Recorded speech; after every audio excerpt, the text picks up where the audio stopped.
আমাকে ছাড়া আমার বিষয়ে কোনো সিদ্ধান্ত নাই প্রতিপাদ্যকে সামনে রেখে কুমিল্লায় সম্মিলিত নারী ফোরাম সংবাদ সম্মেলন করেন।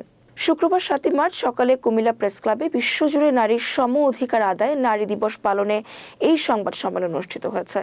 এ সময় আন্তর্জাতিক নারী দিবসের ঘোষণাপত্র পাঠ করা হয়, যেখানে বলা হয় নারীর মুক্তি, ক্ষমতায়ন এবং অধিকার কেবল কাগজে বা বক্তৃতায় নয়, এর বাস্তবায়ন জরুরি।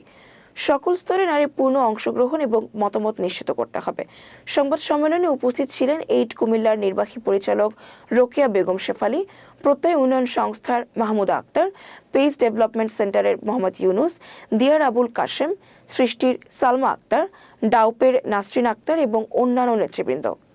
আমি কাজ করছি নারী মাদক সেবীদেরকে নিয়ে।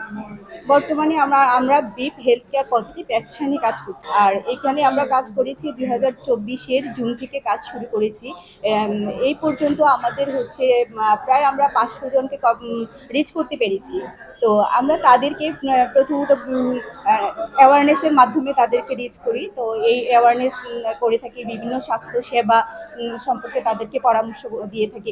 যেহেতু তারা সমাজে নির্যাতিত, তারা সমাজে অসহায় অবহেলিত জনগোষ্ঠী, হ্যাঁ, তারা এই ঝুঁকিপূর্ণ জনগোষ্ঠী নিয়ে যেহেতু আমাদের কাজ, তো আমরা এই জনগোষ্ঠীকে আমরা সেবা দেওয়াটাই হচ্ছে আমাদের বিশেষ লক্ষ্য।